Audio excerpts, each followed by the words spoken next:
Good morning, Solaris 7. Calgary Battletech brings you Season 2 of Uncivil Discourse with your hosts, Brett, Lee, and commentary from Geoff.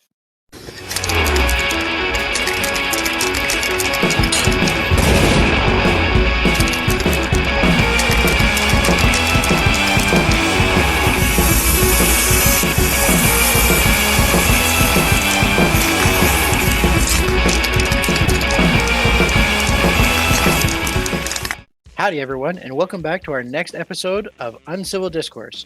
We're happy you have joined us as things are getting very exciting in the league this season. Dog, you've said it.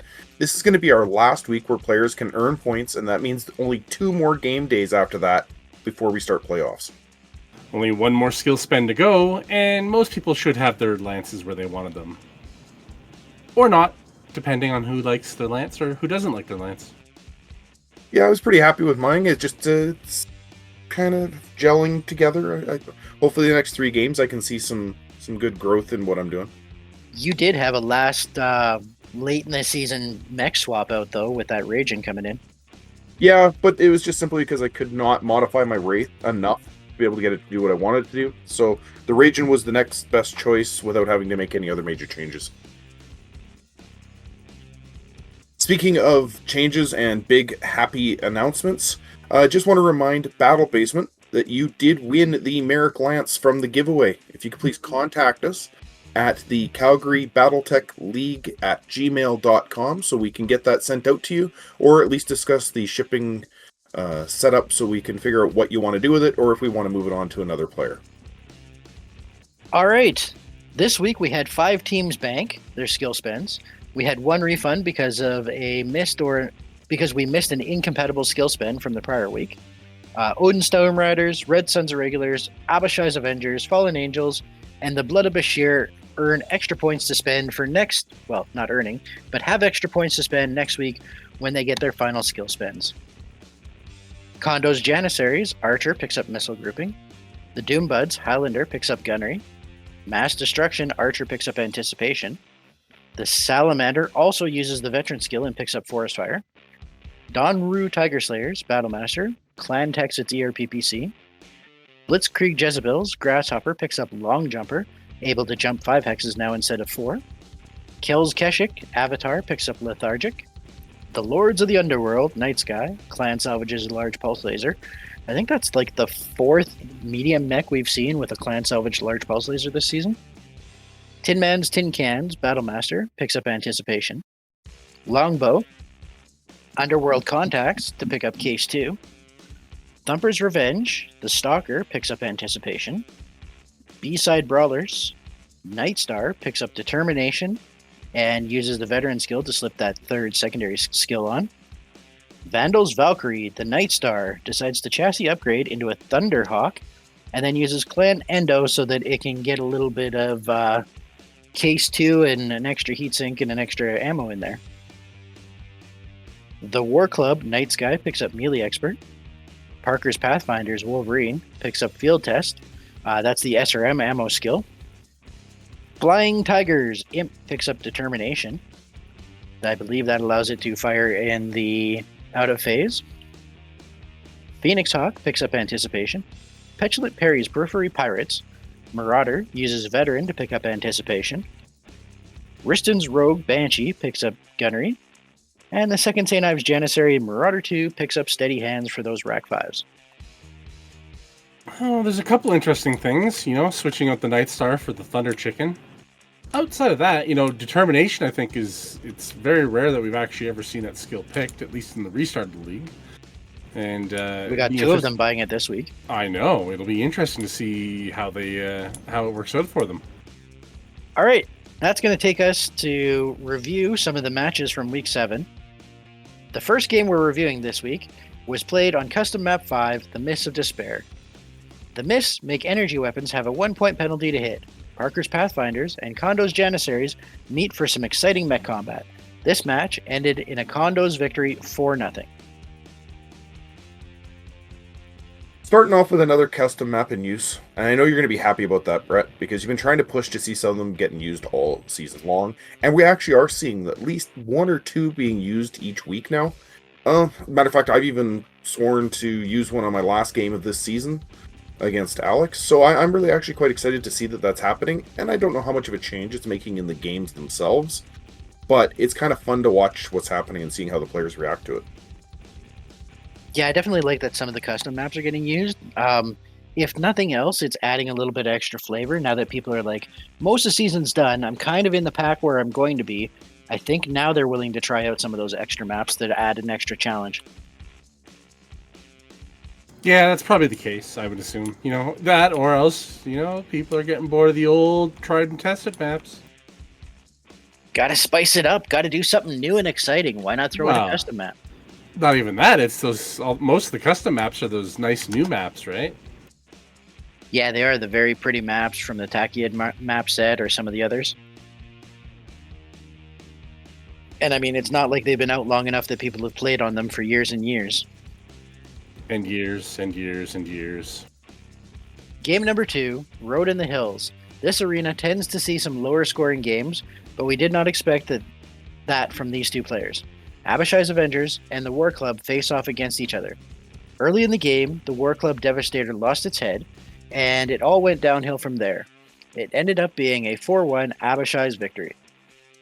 Yeah, and actually, the Devastator is such an anchor to Calvin's team that it's not a huge surprise that if it goes down early, then the team's got to struggle from that point. The fact that it was 4-1 for Max shows that every player in this league is vulnerable to a bad moment or a bad dice roll, or a lucky dice roll, depending on which side of the field you're on. Well, that leaves only you, Geoff, as our lone undefeated team, and you're at the top of the rankings now, so I think we're going to see some interesting gameplay coming up to the very end of the season, and I get the feeling we're going to see some teams slide into the top 5 that we weren't really expecting to see. It's anybody's guess on how these last 3 games are going to turn out, right? It's now that there's only myself as undefeated. Well, I guess technically a tie isn't undefeated, but you haven't lost a game yet. That's undefeated. Yeah, true. Yeah, no, I'm looking forward to seeing the changes, in standings and everything. And I'm surprised that it was a 4-1 blowout for the Abashi's Avengers. I thought it was going to be a little closer than that. I totally expected it to be like a 4-2 or a 4-3 kind of game. Game number 3, the Wooded Hills have some flying tigers and the Blood of Bashir come out to blows. This was a fantastic game to hear about. Missiles and lasers flying all over the field. Mechs dying and flying. We see the Tigers walk away with a second victory this week in a 3-1 final score. Now, we said it earlier in the season, we really did expect to see Paul start to be able to pull it together and start getting some traction and start getting some wins. I'm glad to see that he's gotten a back-to-back win. Unfortunately, it's against Andrew. Andrew's season is kind of staggering a little bit. But it's a good team. Both of them play really well. They're both way too much fun to play with. So I bet you the two of them had a blast. And, well, way to go, Paul. Good luck. And, Andrew, hopefully we see some good things out of you over the last couple of weeks. Paul just needed to knock the rust off, right? That's all it was. You had to get used to the changes. Unfortunately, Andrew had to be the guinea pig for once, the rust was fully knocked off. Yeah, but Andrew came out. He got his win from the season early. So, I mean, after that, if your first season in a brand new game, if you get one win, that's not necessarily a horrible thing. Stop rubbing it in. Yes, he beat me. That's never getting old. Nope. Nope. That's right. He beat you, Lee. So satisfying. Game number 4, Petulant Perry's Periphery Pirates face off against Vandals Valkyries on the Mountain Lakes Arena. This seems to have been a great game as both stable managers left happy. It went above average number of turns before it ended, and ended with a 4-1 piratical victory.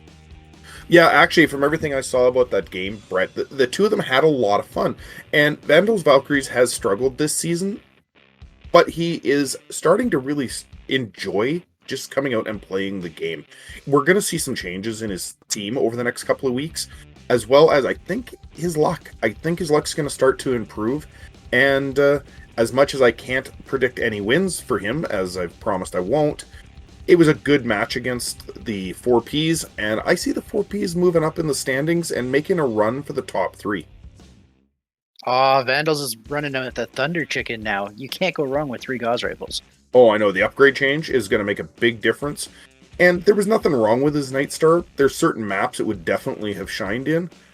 But the Thunder Chicken, or Thunderhawk, for people that don't use the same Nomenclature nicknames we use, it's just how can you go wrong with 3 Gauss rifles, right? Like you just can't.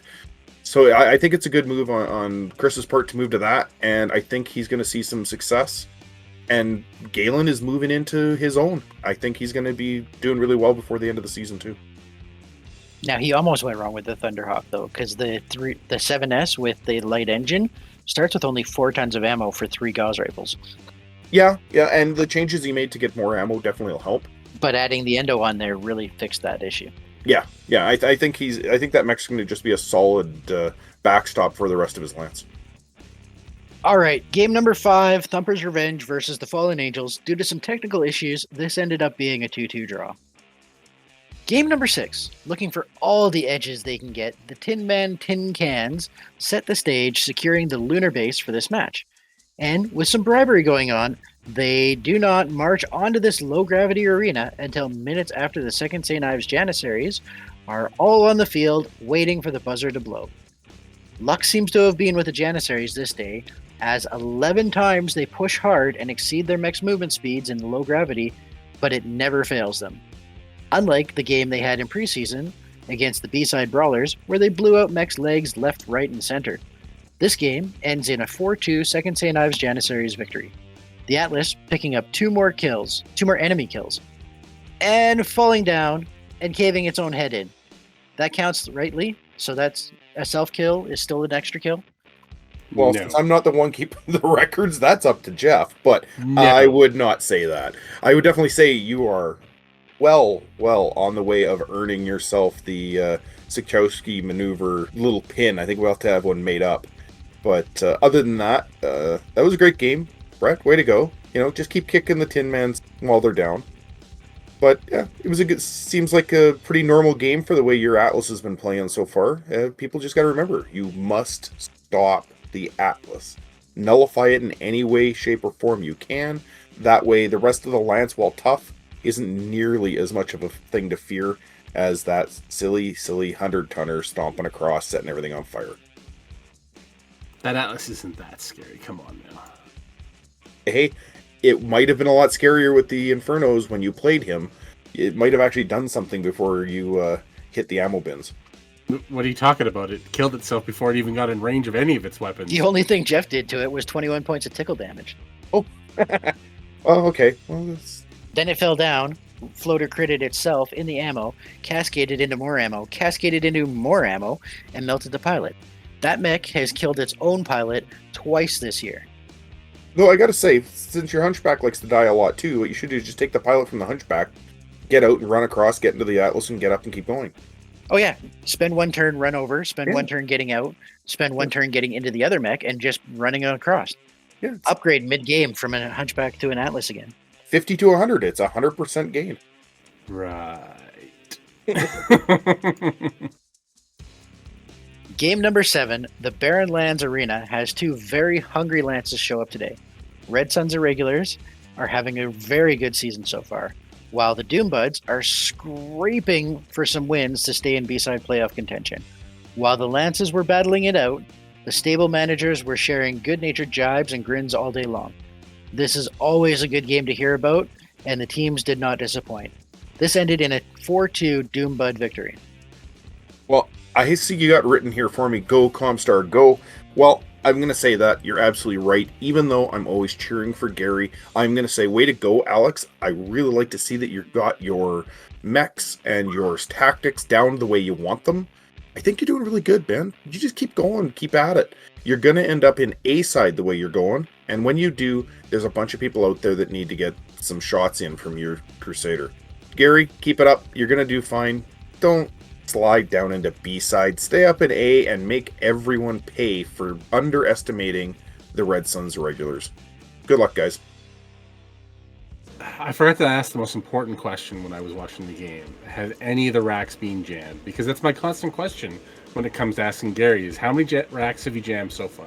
Unfortunately, I missed out on that, and I'm guessing I'm going to say at least one jam, possibly two, but who knows. In the end, Doombuds getting that victory. Nice work. Gary, you'll bounce back. And Gary, just make sure you mention it in the comments how many racks jammed. All right, game number 8. Sloppy standing and water walking in the river valley. We have mass destruction and Lords of the Underworld throw shots at each other. Lee, tell us about how this game ended up with you failing to get a victory today. Inquiring minds want to know. Actually, it was a great game. There's a little bit of miscommunication early on, and I had mistaken one of his mechs for having an ECM that didn't. So I ended up trying to deal with it instead of dealing with the Berserker that was coming charging across the field. Well, kinda. I did throw a lot of minefields out in front of the Berserker, forcing it to trunge through a river for 2 or 3 turns to avoid potentially damaging its legs. Once that happened, the play was really well done. I'd have to say that Jay did a great job of trying to isolate my missile boats at the back of the battlefield to keep them from being able to take advantage of my C3I. I was able to get a kill pretty early and was just trying to build on that level of success. And near the second last turn, Jay finally got his Berserker in position to finally get that swing off and be able to scream, "Go, Timmy!" with his axe. But unfortunately, my Ragin got a floating critical to the right arm of his Berserker. Rolling for crits, I rolled a 12, blowing the arm off, so he never did get to swing the axe. He's standing in waist-deep water. I'm hoping I'll knock him over because he had an open torso. End up with a 2-0 win. He ends up hitting the left torso of my Ragin, taking out the XL engine, and ended up tying the game. Great game, Jay. Way to play it out. Doesn't really help my standings a whole lot, but it was good to not lose. It's been a while since that's happened. Oh, Lee. Another loss. No, I didn't lose. It was a tie. That's still a loss in my books. Oh, so you're not an undefeated team? Yeah, I don't count the tie as a win. Oh, so it's considered... Oh, okay, so we don't have any undefeated players. Okay, we'll have to keep that for the rest of the season then. That's fine with me. Tie's not a win. The tie is just you got together and slapped each other a few times. Tickle, tickle, tickle. Yeah, an ineffectual tickle fight. That's sounding what it was like, you know. Oh well. Nah, good work, Jay, on holding him up, and that sounds unfortunate on the mixing up where the ECM was. Yeah, it was no real big deal. It affected the game a little bit, but we both kind of made the mistake, so it is what it is. The game was fun, and we had a really good time playing the game out. I really don't know Jay that well. I do now, and it was a lot of fun to play and get to know him. This just reinforces why we say at the beginning of every match, hand your mech sheets to your opponent, take a quick moment, get familiar with them. I specifically asked him. I figured he knew his own mechs. Apparently we didn't know him as well as he thought he did, so yeah, we just ended up having to play it out as is. Oh well, live and learn. Yep. Still a great game. All right, on to game number 9. On the same path, on our Radis River Delta map, has Riston's Rogues. I hear the sound of a bug zapper going zzz, zzz. Geoff, tell us how this game ended with you playing against B-Side Brawlers. Well, let's see. It was a 3-1 victory for myself, which could have easily been a 3-2 if somebody's shots had landed in a couple more precise spots. That map is just horrendous, which was also just as bad as the first map we rolled up, which was the normal River Delta map. So either way, this one at least had hills for us to stand on and actually be able to see, as opposed to just nothing but trees and river deltas on a flat plain, which would have sucked. It was good. Early on, the B-Side Brawlers jumped their Night Sky in for some really low numbers, which I then proceeded to remove its hatchet, not even giving it a chance to use its brand new two-hander skill. Sorry, Aaron.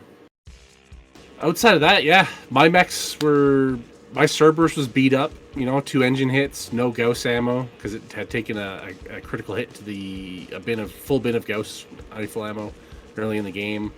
My Banshee was internal on the center torso with, I don't know, maybe 15 less than 20 hit points left in it. Against his Night Star at the end, and we just ran out of time. So no, it was a really good game, and there was, like I said, both my assaults were very beat up, and they could have been. So the game could have gone either way in the end, I think. Yeah, Aaron's really moving his team into a close range kind of punching, kicking lance, and a lot of trees and some blocked territory should have done him some really good chances of taking you out, Geoff. I'm glad to see that you won. Because, Aaron, B-side brawlers, brew. But otherwise, I'm glad to hear that it was a good game. I really don't like hearing about anybody getting just ran over. So it sounds like you guys had fun, and yeah, River Deltas are tough. Yeah, this map's at least more interesting than the other River Delta maps, so... And much prettier, too. Oh, yeah, it's one of the 2-kid maps, which looks really, really nice. Yeah, we might even have to start looking at maybe... retiring the River Delta, because nobody really wants to play on it. They keep taking the default map instead. So just replace it with this one. Yeah, and we might very well. We'll look at that in the off season. Maybe get some player votes. Well, we're looking to expand up to probably 30 maps, so we'll probably not retire it, but we'll have it less frequently in rotation. That's true. Because we might just incorporate the customs into standard map rotation next year and make the environmental effects optional. Game number 10, A Path Less Traveled, has the Blitzkrieg Jezebels chasing down Odin Storm Riders. While this game was played on an off day, you were there officiating, Lee. Tell us how it played out. Well, the two players had a great time, I can tell you that for sure. They had a lot of fun talking back and forth, a lot of laughter, a lot of fire going on. The archer of the Storm Riders with its 4 LRM-15s is a beast, and actually took 0 damage throughout the entire fight, but was really effective in causing a lot of damage to the Blitzkrieg's team. They had a low number of rounds. They had a little bit of a slow game going on, but in the end, Will was able to get a headshot to Heather's Marauder, rolled for criticals, got 1 critical, got the cockpit, which had never happened to either player before, so they actually had to ask what happens when that occurs. I was like, well, if the cockpit doesn't exist, the pilot doesn't exist. I'm like, oh, okay, I guess that means it's dead. And it was taken off the field. After that, it was kind of just like a close range, like trying to get that last couple of shots in to see if something would die. The Storm Riders Hatamoto was down to no arms, ready to lose a torso, and internal on the center torso. Heather's team couldn't finish it off. Lots of fire going on. Couple of missed moves with blocked line of sight, so Heather couldn't get some shots into the Hatamoto at the end. And in the end, there was an unconscious crab at the feet of 3 of the Odin Storm Riders players, who only one of them could get a punch in due to elevation difference. And it just came to time, and they both played really well. It just, unfortunately, down to a 1-0. Way to go, Will, to get that win in. And Heather, you're still well situated for A-side. Keep it up, and you will get in there and cause some waves. And this is why you always bring a zombie to the match. Sounds like it was a good game. It was. They played really well. They did a lot of damage back and forth. The only mech that really, I think, took nothing was the Archer, because it stayed back at about 12 hexes away. And there was, when you got an Atlas in your face, you can't ignore it. So Heather was more worried about it in the Hatamoto than she was about the Archer. But the Archer, it has all the ammo in the legs. You got to get to the legs first, and it was too far away for any of Heather's mechs to do any serious damage to it. That's where you always just stand that thing in partial cover, and then you don't have to worry about it, right? Very true. Game number 11, our last match this week, had the Donru Tiger Slayers trying to slay the King Crab of Kel's Keshik. Alas, the DCMS did not fly as high as the Tigers this week, and were soundly defeated in a 4-0 final score. This win just skyrockets the Kel's Keshiks. I believe after looking at the standings, they're now in second place, just barely behind you, Geoff. Which puts us 2 Geoffs in first and second place.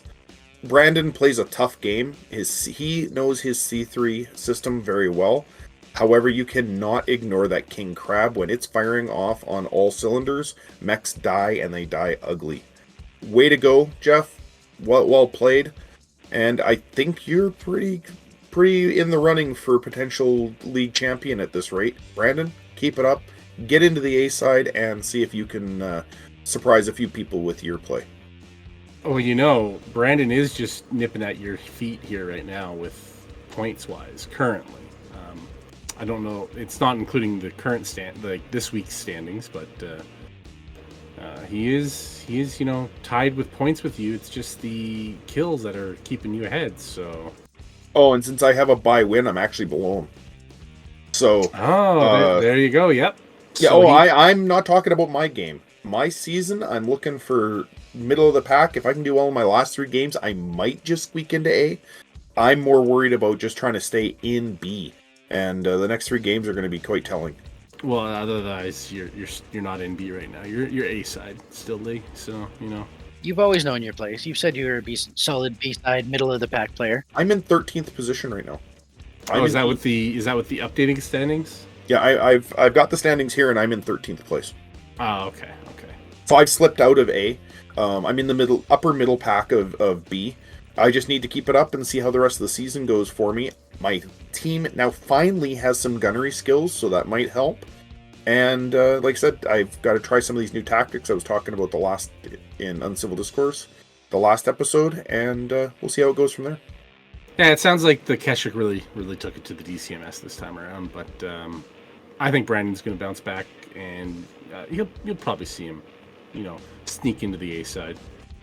I think so too. I think he's absolutely capable of winning probably the majority of the next 3 games, so 2 out of 3 at least, and then get in there with a pretty good head of steam, and he's got a great lance. We just got to see how it goes. I know that Orion's going to be somebody's nightmare in the next couple of games. That's pretty big talk, Lee, considering your wife and you are 2 of his next 3 games. Yep. Hey, Heather and I have a tough road to hoe against players like Brandon. We'll just have to see how it goes. Well, that takes us into the section of the show where we get the interview of the week, as well as the awards. Our new interviewer, Heather, will be taking on the interviews tonight. Take it away, Heather, and look forward to this week's interview.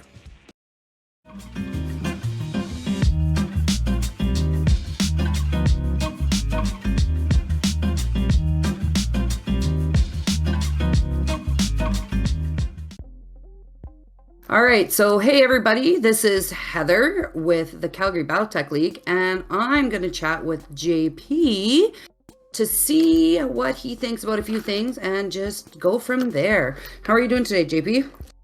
I'm doing not bad, suffering a little bit from a little bit of a personal cold, but beyond that, I'm doing fairly well. Yeah, it sounds about the same for me. I totally get it. So you played this weekend with Lee. I know you guys were playtesting anything. I'm not asking you to tell us what it was, and I know this wasn't pre-planned, but how did you enjoy the game on Sunday? It's hard to say considering it was over in 7 turns because Lee center torsoed my assault mech. And we called it at that because we knew that there's some changes need to be done to further test. Okay. So you guys have to do a little bit more play testing and see what's what before I'm making some changes or possible changes for next year then, I guess. If it even comes in, yes.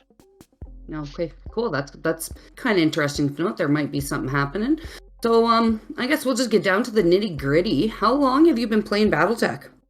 I don't even know how to properly answer that. My brother introduced it to me in the early 90s. So I guess I'm going on 30 years on and off. Wow, buddy. Yeah, I just turned 40. I can't even imagine doing something for that long. Well, you are married to Lee, right? Yeah, we haven't been married that long, but yeah, it maybe it kind of feels that way sometimes. But hey, I was gonna say, Lee's a guy. I just like busting his chops. Right. So talking about Battletech, and you said your brother introduced you to it. Why do you still play it? Like, what keeps you in love with the game?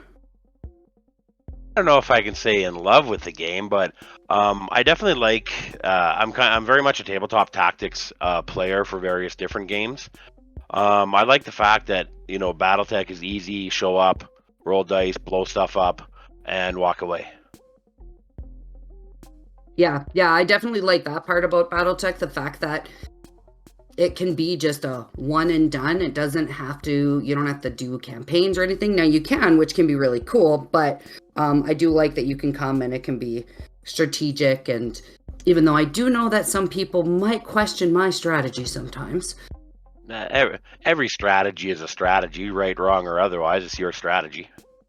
Right, yeah, and it's like someone like you who has way more experience. Like I love being able to talk to you after the games and like looking at things and you say, "Oh, well, why did you do this?" And I'm like, "Well, I never thought about it. I just did it because I did it." And then talking it through is really cool. Being able to have someone who has the experience to talk to me about it and kind of help me think, "Oh yeah, I should have done that earlier," or "Oh, I shouldn't have done that. I should have done this."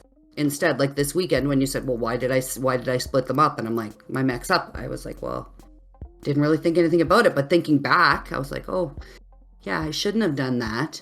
And then some of the other things that we talked about, which was really, really kind of nice to be able to have that someone out there that's not my husband give me a little bit of feedback.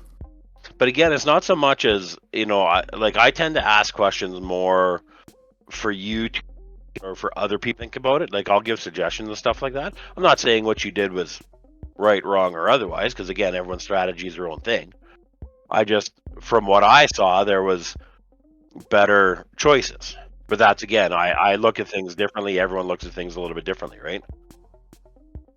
But you do, but that's the thing is, right? It's like with me with teaching, a new teacher, even if they've been teaching for a couple years, they talk to me and I ask them questions. It's not because I'm saying what you're doing is wrong. It's, could you look at it a different way, or did you maybe miss something out? Which definitely, when I was thinking about some of the things that we talked about, I was like, oh yeah, I totally missed that, and didn't think that through, or only thought one or two moves ahead instead of 3 or 4. So that's definitely, it's nice. Even that, sometimes you can plan for 7 turns ahead, but if something happens and it completely changes your game plan, right? Yeah, definitely true with that. So just talking, because we were just talking about you being more experienced, and so this year we've had a lot of new members in League, which I personally thought it was kind of cool to be able to play some people I haven't played before, or even though I'm not as experienced as some of the other players, I'm still able to demonstrate some of my own abilities. But how do you feel, or how are you seeing the changes in League with the increase in numbers?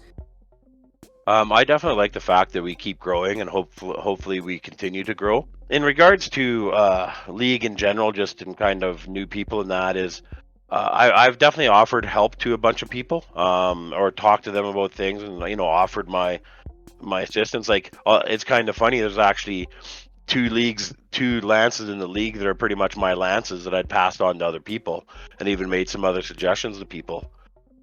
So it really just comes down to whether those people are wanting to talk or not. Like Will, as an example, him and I talk quite a bit. He hasn't played in, like, I think he said he played in the 80s or 90s or something like that, but it's been so long since he played. Even when I played Paul and I did some things, right? And we do, Paul, I enjoyed just about all my games except when I'm in a mood. And then right. I apologize to my opponents, but I still try to make the game enjoyable. Yeah, no, definitely. It is kind of nice to be able to talk to even some of those other players that played maybe 20, 30 years ago and haven't played in forever, and even just looking at the difference in tactics or the difference in understanding, or like Lee and I were talking about the other day, the difference in even MechWarrior Online to the tabletop version of Battletech. It's kind of interesting how people who play the MechWarrior Online, they look at Battletech and they're kind of at first they thought, okay, well, I could come in and I can use all of the same tactics or all of the same understanding.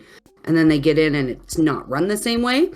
And I've had, I don't remember if it was Will, but one of them had mentioned that they really enjoyed getting back into the tabletop version because it is different and it actually requires you to do a little bit more, some actual thinking rather than just pressing buttons and stuff, right? Like all of those numbers are done for you when you're playing MechWarrior online, but when you're doing it in person, but then that also adds a little bit of a dilemma because some of them, they're not used to doing the math. And so it takes them a little bit longer, which will get better as they spend more time doing it. But it definitely adds another variant compared to the MechWarrior Online. Tabletop versus computer is completely different. Even from the books to tabletop, right, which is where we kind of came from, is different because what people think should happen fluff-wise isn't the way the game turns out. Because it's in the end is a dice game. Well, yeah, and you can go into these games, and I was playing Justin, and my dice could not roll worth beans. It sucked, and then I switched out dice, and all of a sudden I was hitting stuff that I couldn't hit the first half of the game. Speaking of dice, what I've started doing is mid-season, I started enacting the ability of the league to either use my opponent's dice, use my dice, or ask for a neutral set. Because my dice for the last year were miserable, and the first half of this year were questionable.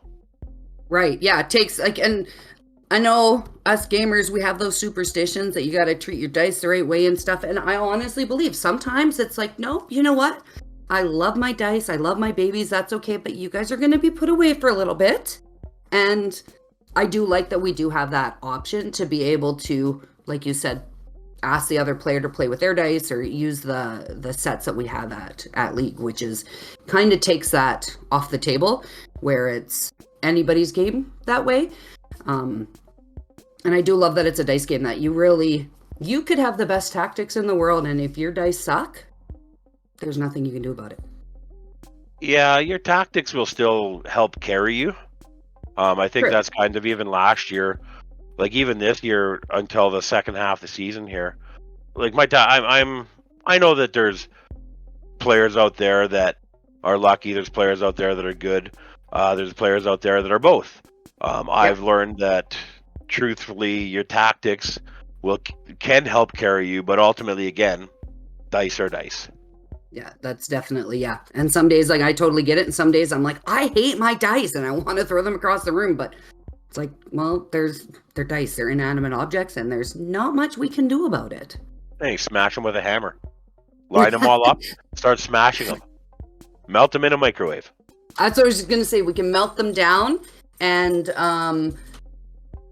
make new dice, or I don't know, make ornaments or something with the kids. So let's get back to this. So the other thing I wanted to talk to you about was I wanted to ask you about how you're feeling about your play this season so far, whether you think, like we were kind of talking about it a little bit, but if you think things are kind of turning around a little bit, or how do you think the rest of your regular season is going to go? We're not even going to go into playoffs, but how regular season is going to go? It's hard to say. If I could predict the future, I wouldn't be doing the job I would be doing, and I wouldn't be in the position I'm in because I'd be rich, and I would be doing whatever I wanted. Again, it doesn't really matter. Calvin this weekend will be a tough game. Then I play Andrew, and then I play Chris M last. Chris M beat me last year, mostly due to my wonderful dice because my Banshee laid on his face for like 4 turns because I couldn't stand up with my own dice. I'm not saying Chris is a bad player. It just severely helped him out when I beat up my own Banshee. So Calvin will be a tough game. Andrew will be interesting. He did beat Lee earlier this year. He has a decently solid lance. Maps play a big factor in every game you play, as well as, like I said, dice. So I'm going to continue to do my best and play my best. I'm kind of in the middle of the pack where I was last year for the A side. Which is, I would like to be a little bit higher, but at the same time, like everything is so tight at the top of A side that I could win my next 3 games, and everybody ahead of me could win their next 3 games, and nothing will change. Yeah, So yeah, and that's kind of, I'm thinking I'm not sitting, I think I'm sitting about the same place that you are too. And yeah, it's kind of like, well, I'll go in and I'll play. I have a couple heavy opponents to come up this season and a couple heavy lances to go against. So we'll see how that works. I did pre-prepare though, or I guess prepared. And I was like, I know I have some C3s, C3Is or C3s to come up against. So I'm like, I need some ECM. you don't technically need ECM. You just have to understand how to play it. ECM is just beneficial. Right. It just it would help me take that extra thinking process out for me is kind of the way that I was thinking. I was like, okay, well, I can go in with a little bit of something and just kind of take that extra bit off the table.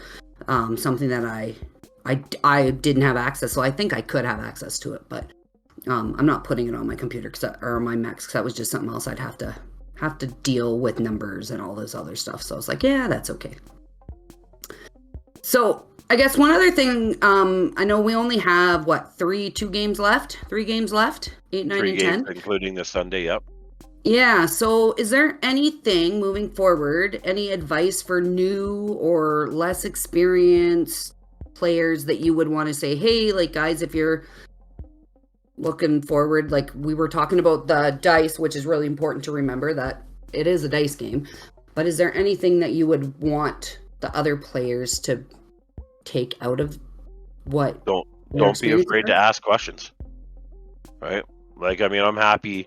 Like, I've even offered. There's a couple people have offered. I said, hey, if you just want to play a game outside a league or something, we'll use our league rules. We'll use the league lances, and we can play a game outside. So that way, if you're, so I could, hopefully I could teach you something. Or, like I said, there's other people I just talked to, and I've offered to talk to. And I mean, it's completely up to. I'm always open to try and build the league and build the community. Sometimes I will be honest. I know I can be abrasive and a bit of a jerk, but I really believe in building the community.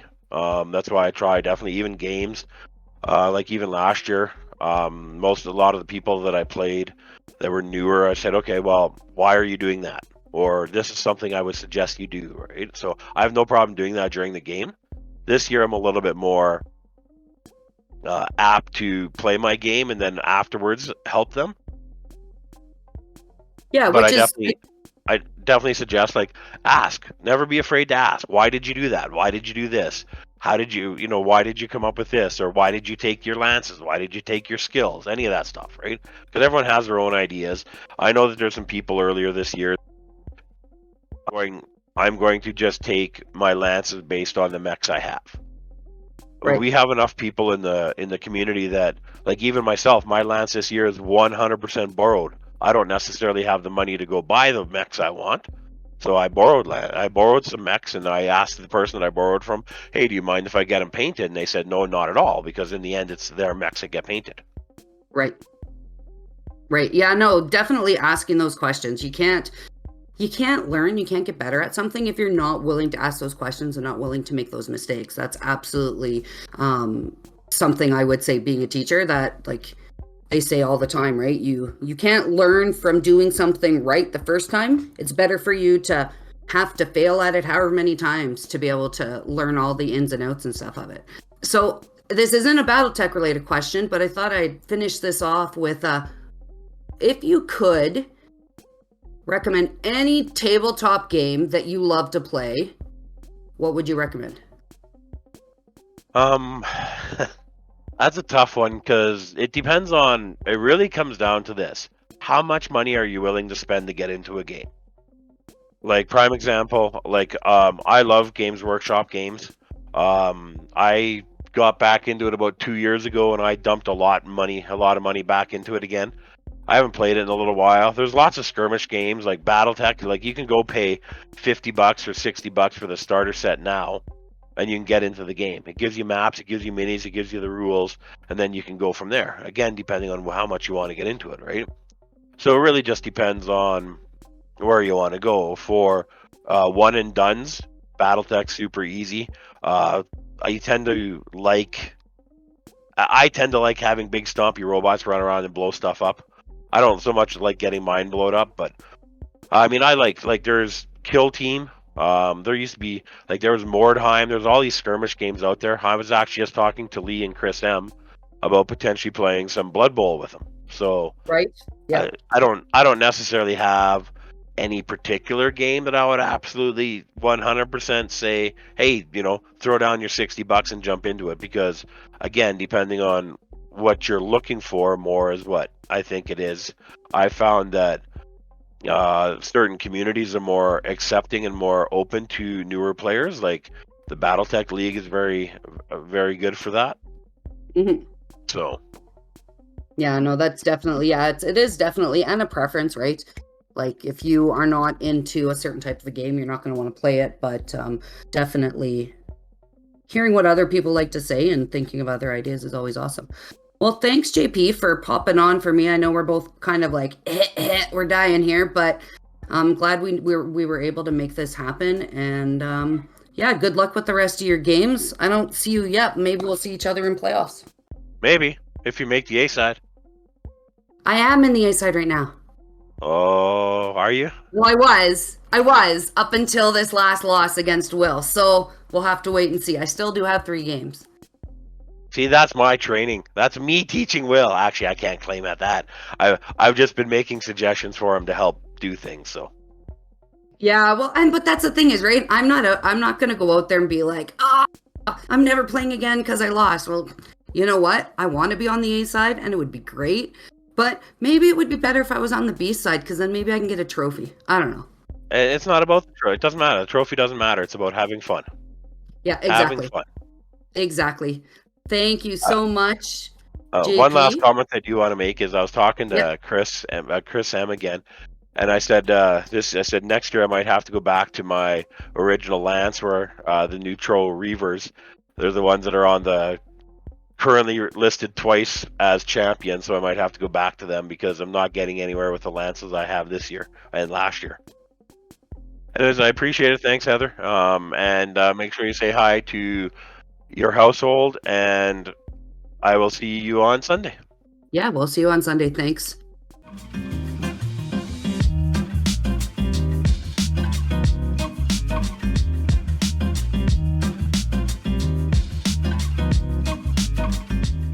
Why, thank you, Heather, for that wonderful interview, as well as JP. Thanks for joining us for this week's show. Well, folks, we're moving on to a new version of the weekly awards. We'll get them dealt with by our very own Illyrian, Brett. Take it away, my friend.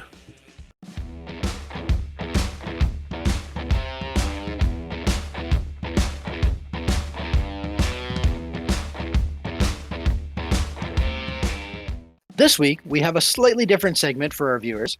It's similar and along the lines of Jacques' awards. However, we have highlights from Illyrian's command couch.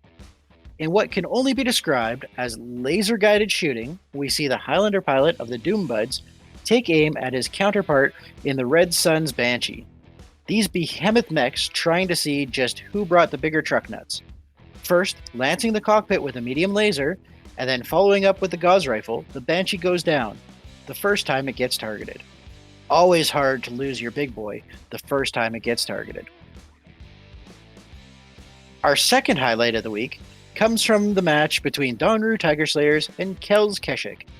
Much like Icarus when he flew too close to the sun, the Donru Kakata gets too close to the King Crab and gets smacked hard, taking both autocannon rounds and a solid slug from the LB-20, so 20, 20, and 20 points of damage to the torsos, leaves not much more than a pair of legs standing in the hex with a cockpit fallen between them.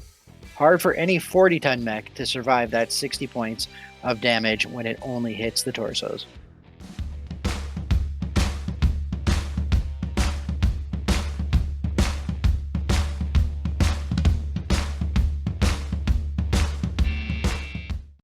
Well, thanks, Brett. Those sound like some interesting moments during last week's adventures. And that will lead us into our Week 8 matches. And it's getting tight, people. We're starting to see some little bit of separation and some definitely maneuvering around, trying to get into those coveted A-side and B-side playoff positions. Game number 1, we have the War Club with 6 wins, And finally, a loss. So they're 6-1 and 0 for ties. They're up against the Condo Janissaries, which have 5 wins, 1 loss, and a tie. Gotta say, JP with his Condo Janissaries have been on a little bit of a tear and really making up steam after his last loss. And I think he's ready to take on the War Club and possibly win this one. I'm going to say Condo Janissaries are mixing things up enough that they're actually going to surprise the War Club. And I'm going to say the War Club's going to slip again, where they're going to go down to a 6-2 record, and Condo's Janissaries is going to get up into the top 4 players. And on that note, it's going to be a 3-2 victory for Condo's Janissaries. You can't call 3-2, Lee. I want to call 3-2. So I think this is going to be a game where it does play down to the map, but the War Club, really aggressive. Condo's Janissaries, super defensive. I think it's going to be one of those middle scoring games, definitely 3-2. I'm going to agree with you that I think Condos is going to slip in and take this one, but it could go either way. They're both really top level players, so I wouldn't be surprised to see however this turns out. My money, Condos, Janissaries, 3-2. You know, here's the question. Is the War Club going to be reeling from that loss, or are they going to come in swinging? I think you are both correct. It's going to be a Condos Janissaries win, but I do not think it's going to be a 3-2. I think we're going to see a 4-2 in the end. Yeah, I'm not positive if the War Club has lost their laser focus like what they've been like up to this point in the season. I'm just seeing Condos Janissaries start to see some of their veteran patience come into play, and they're back to their usual quality play. I just have this feeling the War Club is just still stumbling a little bit from that loss. Game number 2, we have the Blood of Bashir with 1 win, 6 losses, and no ties, up against Parker's Pathfinders, which is 2 wins, 5 losses, no ties. These two teams are really up-and-comer teams in the sense that while it is the Parker Pathfinder's second season in League, this is really where they're starting to show their knowledge of how to play the game, and are having a little bit of success. They still need to play a couple of good games in the next 3 to make the B-side playoffs, but they're completely capable of doing it, especially with the team and the skills they've taken. The Blood of Bashir, they've struggled ever since their first week win, with just not quite getting their gameplay. I think Andrew is learned a lot. I think it's going to be a tough game, and I'm going to say this one's low scoring only in the sense that the two of them are going to struggle a bit. I'm going to say it's going to be a Blood of Bashir win, because I think he's going to get at least one more this season, but it's going to be a 2-1 win. All right, I am going to totally disagree with you, Lee. I think this is going to be a surprise. Yeah, but wait till you hear what I'm saying. 4-4 tie game.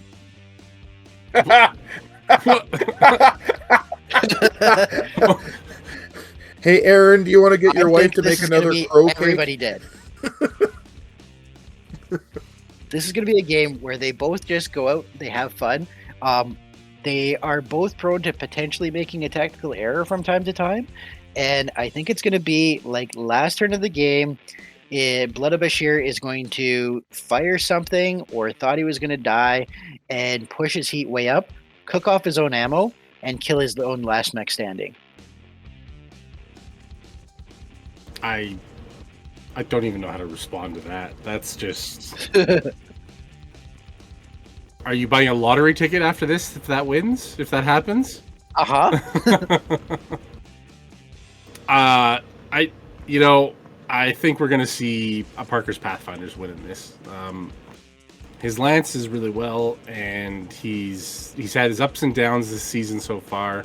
But I do think we're going to see Parker's Pathfinders win this with a... I think we're going to see a 3-1. As much as we want Andrew to win, because he's such a nice guy, and he's just always happy, yeah, I think it's going to be a 3-1 for Parker's Pathfinders. Game number 3 carries us into the game of the Vandals Valkyries, with 2 wins, 5 losses, 0 ties, up against one of the top teams in the league, Abishai's Avengers. 6 wins, 1 loss, 0 ties. Now, Vandal's Valkyries have just recently upgraded to that Thunderhawk with the 3 Gauss rifles, and it came preloaded with gunnery because it was purchased earlier for the Nightstar. That mech can be the wild card for Chris. Everything is going to really hinge on how that mech performs. Abishai's Avengers has nothing really to prove at this point. We know he's a top tier team. We know he's really going to make it to the A side. At this point, he is just trying to make sure that he keeps his standings good enough that he's playing some of the lower teams that make it into A side. And in that regard, I am going to say that Abishai's Avengers are going to win 4-3 because Vandal's Valkyries are going to have a lot more firepower early on in the game hitting, and I think that's going to take out a few of Abishai Avengers mechs. All right, that Thunderhawk is coming in at 3,054 BV with the modified gunnery and the Clan Endo Steel on it. It can potentially play a huge factor in this game. That being said, it'll be the first time that Chris runs it. So his assault mech is usually up close, Ultra 20, LB 20. Switching that out to 3 Gauss rifles might take a game or two to get used to the difference. I think this is going to be an Abishai Avengers 4-2 victory because of that. I tend to agree with Brett here on this one. I think the Abishai's Avengers are going to pull out the win, and most of his wins, if not almost all of his wins, have been with a 4 victory of some type. I think the Valkyries are going to get some nice shots in with that triple Gauss. I don't know how well it's going to play out for the first time it's on the field, but I think we are going to see a 4-2 for the Abishai's Avengers. Yeah, I don't know why you guys are saying that you're agreeing with each other. We all said the same thing. Abishai's Avengers wins. No, we didn't agree with the score. That's fill. fine. You didn't agree with that. But we're all in agreement. Abishai Avengers are going to win the game. Stop thinking that I'm the outsider on this. We're all part of a time. No, you're the outsider. Well, it's because we know you actually secretly want Vandal's Valkyries to win with a 2-1 victory. Hey, I actually think that they should have been up in the A-side playoffs with how that lance was designed. He's just made it even more deadly with the Thunderhawk, so we'll have to see how it goes for the last 3 games, but we'll see how it runs. And we know that you don't agree because you've already stated that you won't call in the Valkyries' favor, so... Game number 4, the B-side Ballers. And yeah, I called them Ballers. A little bit crying going on. No, B-side Brawlers. They've got a standings of 3 wins, 4 losses, 0 ties. They're up against the slightly skyrocketing team of the Flying Tigers with 2 wins and 5 losses with 0 ties. Very much have now pulled themselves out of the basement. This game, I'm going to even have a hard time calling it because while, yes, Aaron is a bit of a adversary for me this year, it doesn't mean I don't think doesn't have a good team. I think he's got a really good team. The Flying Tigers have now got their feet under them. They're making strides forward. But it's still Paul. You don't really know what he's going to bring to the table. I have no way to actually to call this, so I'm going to call it a Flying Tigers win.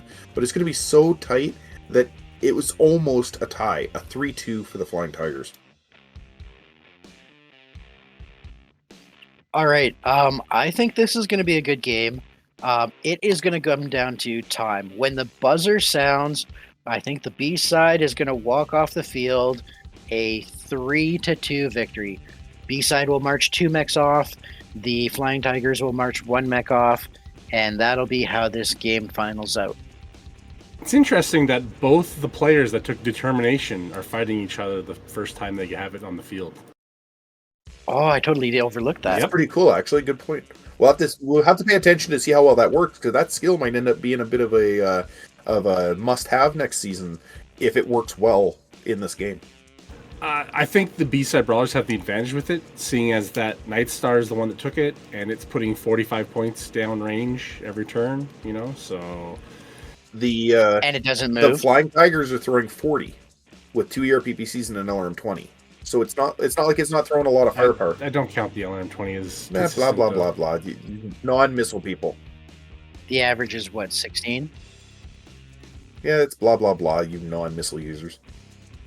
Hey, I have no issues using missiles. I used them in the first season. I know.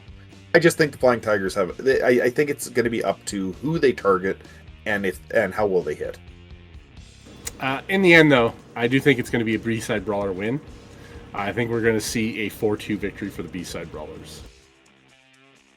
Game number 5, we have Thumper's Revenge with 2 wins, 3 losses, and 2 ties, up against Petulant Perry's Periphery Pirates with 3 wins, 4 losses, 0 ties. Now, Petulant Perry's have been pretty much presented as A-side dominant team, and they definitely are a dominant team. Most of their fights go to 4 mechs dead, whether or not it's his side or the opponent's side. A very destructive lance. Thumper's Revenge plays a more tight to the vest, 1-0, 2-1 type games, which is part of the reason why she ended up with 2 ties. In that regards, I'm going to say that the Petulant Perry's Periphery Pirates are going to pull out a 4-2 win simply because he's going to go in and just hammer everything in front of him, and Thumper's Revenge just doesn't seem to quite have that destructive tendency. All right, I really want to see the bunnies lay down some thump in this game. She has all that fancy specialty LRM ammo to play with.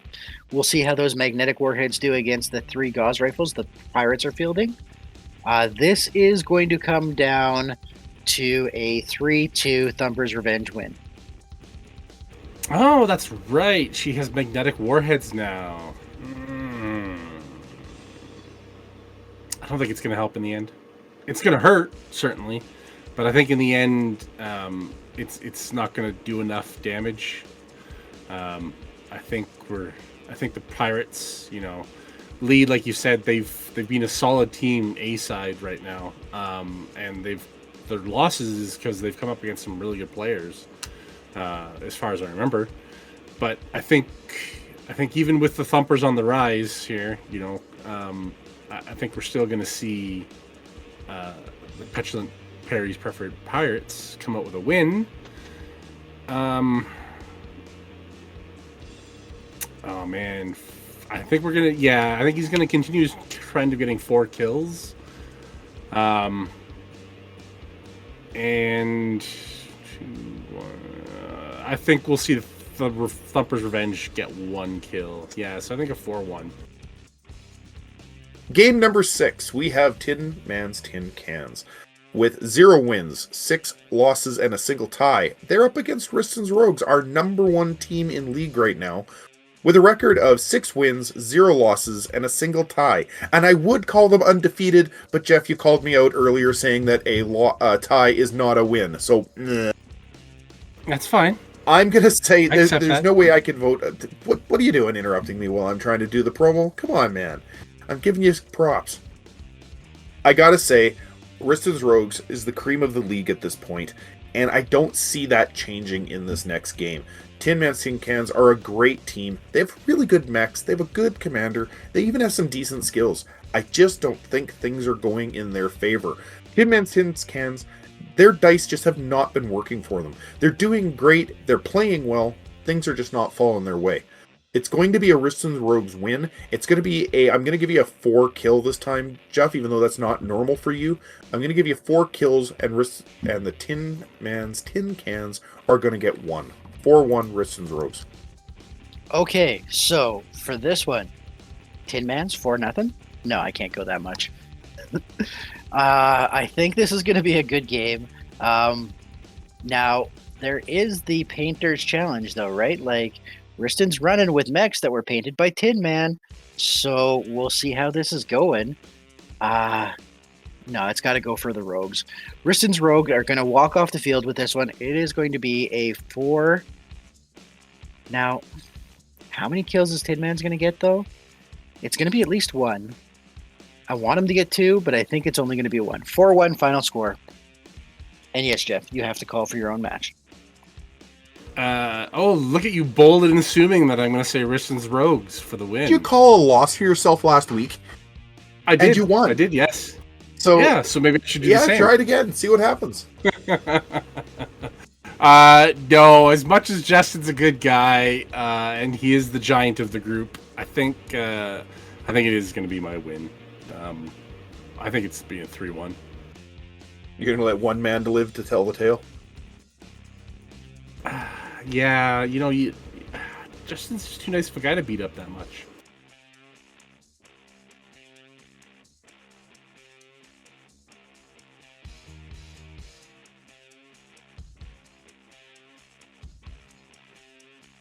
Moving on to game number 8, we have the Lords of the Underworld with 1 win, 5 losses, and a tie.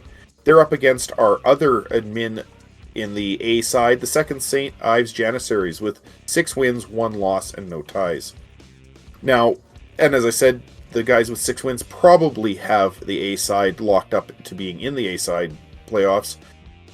The Lords of the Underworld have a good team. That Berserker is a lot of terror when it comes charging down on you. And if he decides to do an 8-hex charge, it's an 80-point hit if he masks it in. That'll pretty much just knock any mech off its feet. But your Atlas is a absolute horror show, Brett. So I'm going to be saying that it's going to be a 4-kill win for you. I think that's pretty much might be the way you finish off the season with 4 kills every week. But I think he's going to make you pay and you're going to lose 2 mechs doing it. So it's going to be 4-2. Oh man, I think I'm pretty much set for losing 2 mechs every match just in my playstyle. This is going to be Jay's game to play how he wants.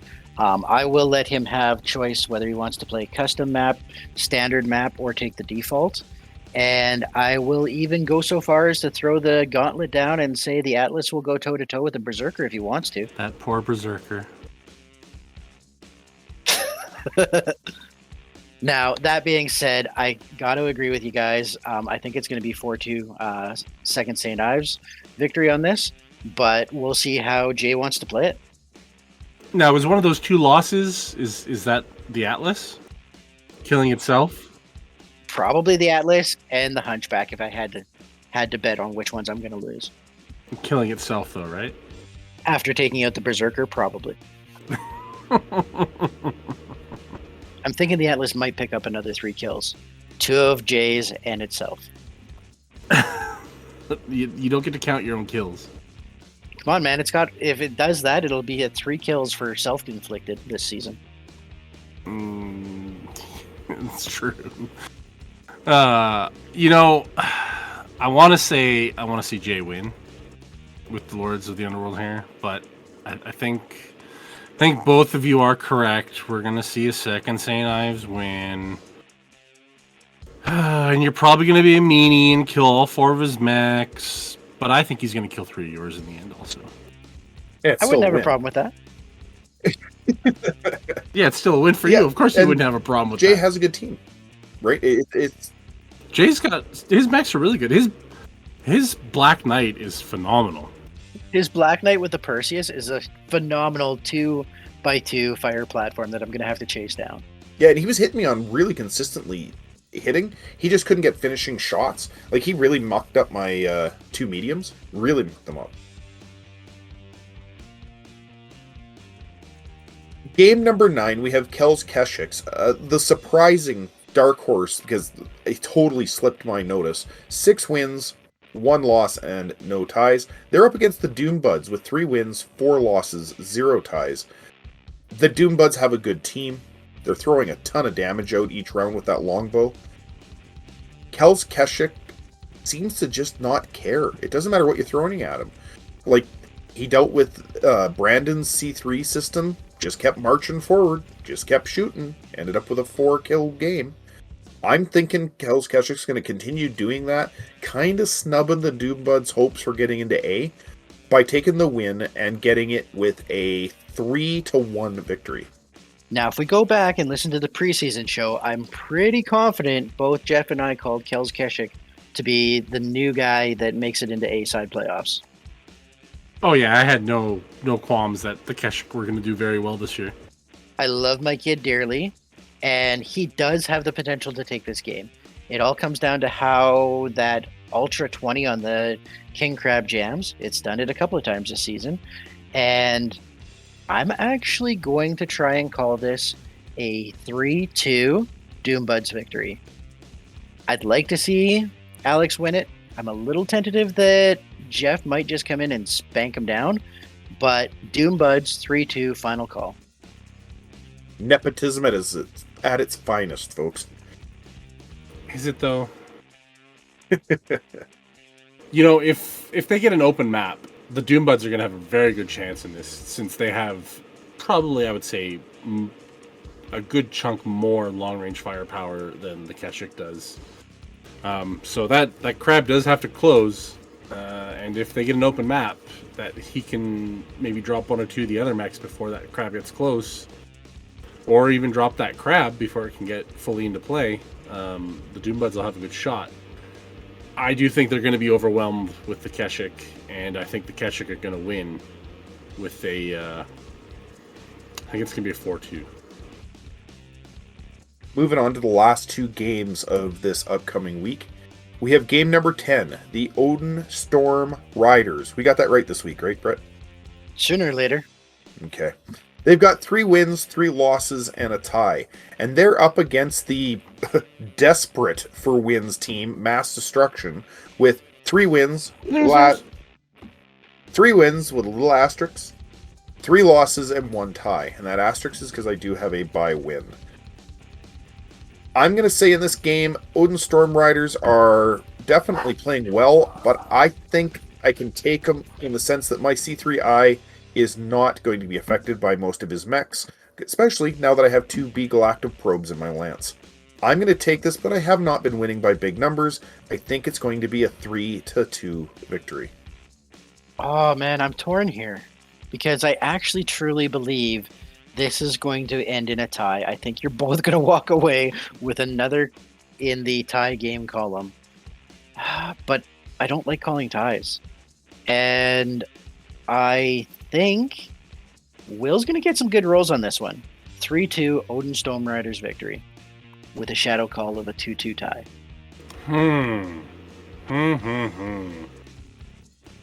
Do I think Lee is going to win? Oh, man. You should. You should, Lee. Oh, Lee. You need the win. You really do, don't you?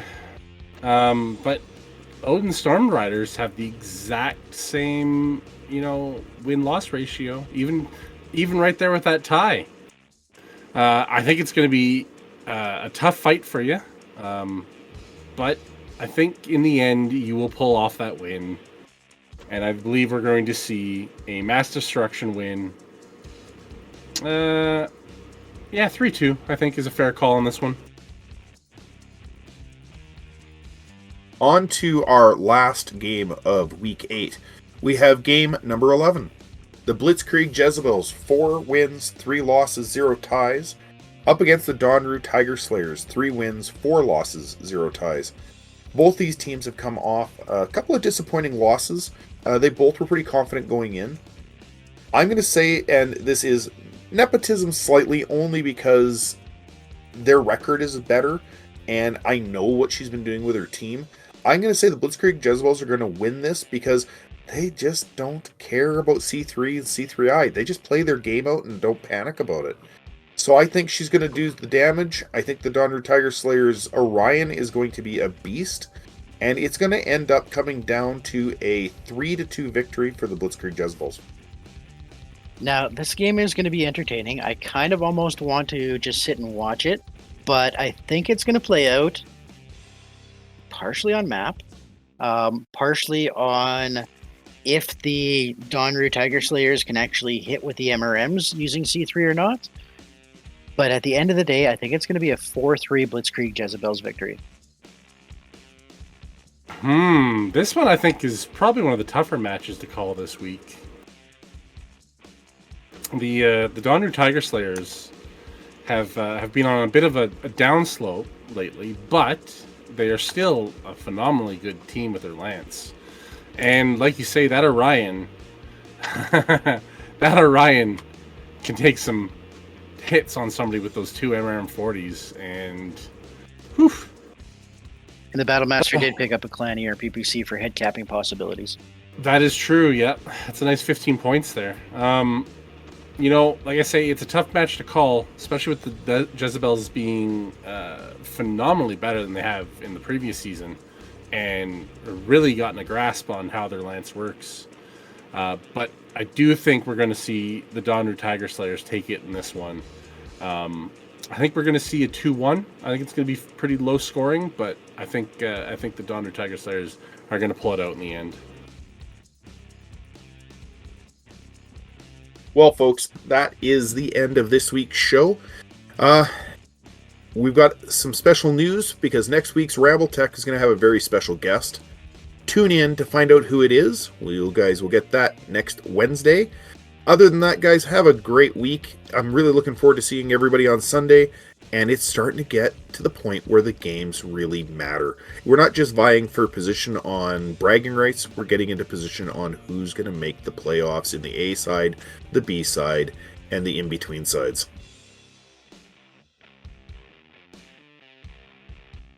Yeah, Lee, I think there's quite a few folks that, especially in these last few games, where I think we might see the odd upset or two.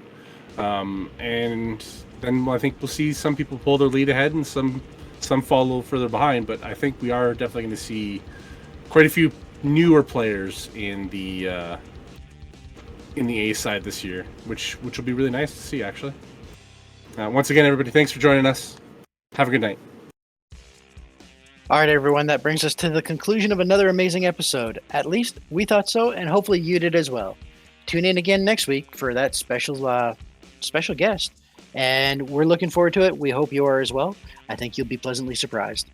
Coming at you like a shot to the cockpit. Good night, and lights out.